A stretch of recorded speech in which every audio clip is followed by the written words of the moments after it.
Team Make It Grow had the opportunity to go to Charleston and take a look at an unusual garden in an unusual place.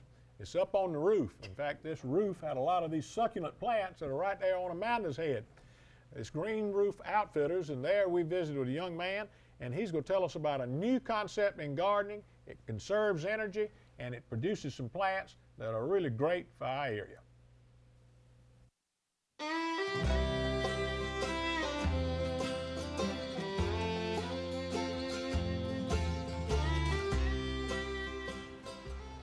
My favorite Motown song is Up on the Roof by the Drifters, and I never dreamed that I'd be talking about a garden up on the roof.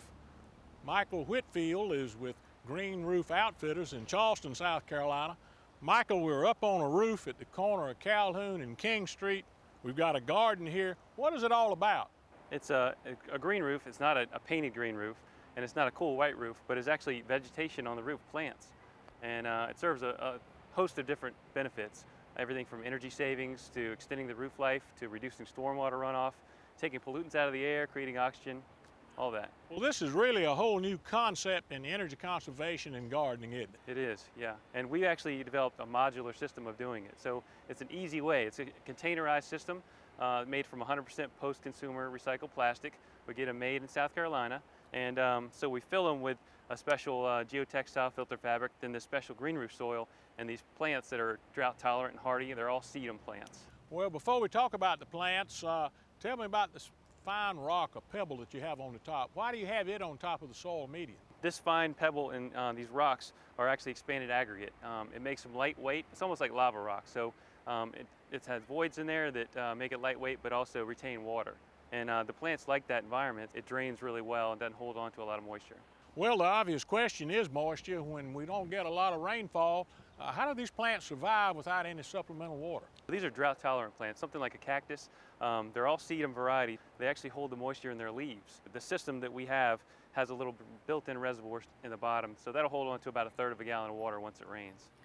Well, I know you're a graduate of the Citadel in engineering, and you had to look at the structure of the roof itself, because you just can't put all this weight on top of a roof. That's right. Without knowing whether to hold it up or not. That's right. Whenever we put these down, they weigh about 20 pounds per square foot when they're fully saturated. So most roofs will handle that, but we definitely need to get an engineer to sign off and make sure it'll hold that weight. Okay, taking a look at some of these sedums, beginning with one that looks like a jelly bean. Yeah, we've got a sedum album, and it looks like a jelly bean. It's full of water, and so that helps it get through the dry periods much better. Well, how about the one that looks like a South Carolina pine tree? It almost looks like a blue spruce. It is, exactly. That's what they call it, blue spruce. So you can actually pull this leaf off, and these plants will propagate very easily. They will, yes. You just pull one off, put it in the soil, and it'll send little shooter roots down and grow a whole new plant.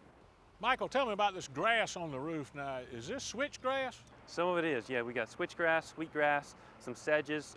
We've got about 12 different varieties that we're testing and to see what works, what doesn't. A lot of people are asking for grasses in their green roof from us, so now we're finding out what works. Well, I know it takes a special greenhouse to really propagate all these plants, and y'all got one in North Charleston. Looks like it's full of plants. It is, yeah. So that's kind of our staging area.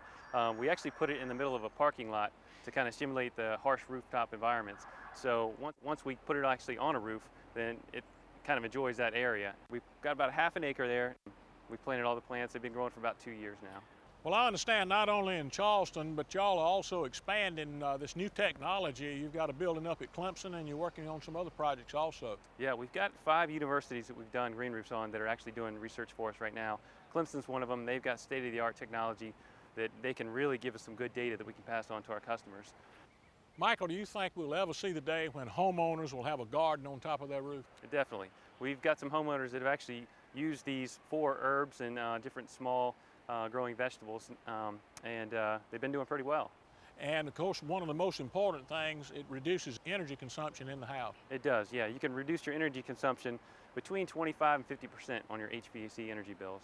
Well, I know we've got some curious viewers that like to talk to you about Green Roof Outfitters. It's certainly an unusual way of growing plants. It may be the way of the future.